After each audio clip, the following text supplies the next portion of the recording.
ನಮಸ್ಕಾರ. ಫ್ರೀಡಂ 19 ಸುದ್ದಿವಾಹಿನಿಗೆ ಸ್ವಾಗತ. ಇಂದಿನ ಮುಖ್ಯ ಸುದ್ದಿಗಳತ್ತ ಗಮನ ಹರಿಸೋಣ.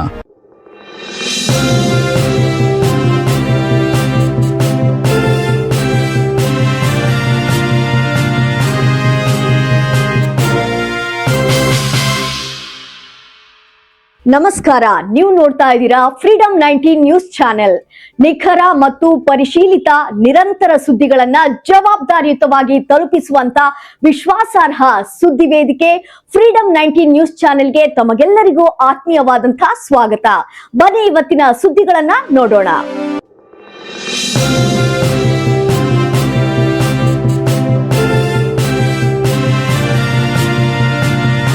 ಬೆಳಗಾವಿಯಲ್ಲಿ ಬ್ರೇಕಿಂಗ್ ನ್ಯೂಸ್ ಒಂದು ಹೊರ ಬರ್ತಾ ಇದೆ.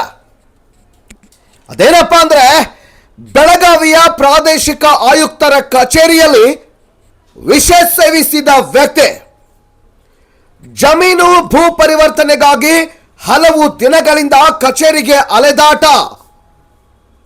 ಈ ವ್ಯಕ್ತಿ ಇದೀಗ ನ್ಯಾಯ ಸಿಗ್ತಿಲ್ಲ ಅಂತ ಮನನೊಂದು ವಿಷ ಕುಡಿದು ಆತ್ಮಹತ್ಯೆಗೆ ಯತ್ನ ಮಾಡಿದ್ದಾನೆ. ಈ ವ್ಯಕ್ತಿಯು ರಾಣೆಬೆನ್ನೂರಿನ ರುದ್ರಯ್ಯ ಅಮ್ಮಿನಭಾವಿ ಮಠ್, ವಯಸ್ಸು 50 ವರ್ಷ ಅಂತ ತಿಳಿದು ಬಂದಿದೆ. ಈ ವ್ಯಕ್ತಿ ಆತ್ಮಹತ್ಯೆಗೆ ಯತ್ನ ಮಾಡಿಕೊಂಡಿದ್ದಾನೆ.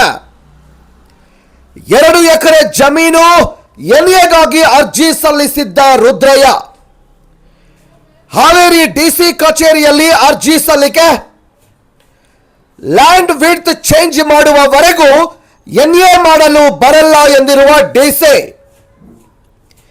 ಈ ಹಿನ್ನೆಲೆ ಬೆಳಗಾವಿ ಪ್ರಾದೇಶಿಕ ಆಯುಕ್ತರ ಕಚೇರಿಗೆ ಆಗಮಿಸಿದ್ದ ರುದ್ರಯ್ಯ 2-3 ಬಾರಿ ಆರ್ಸಿ ಕಚೇರಿಗೆ ಬಂದು ಮನವಿ ಮಾಡಿದ್ದ ರುದ್ರಯ್ಯ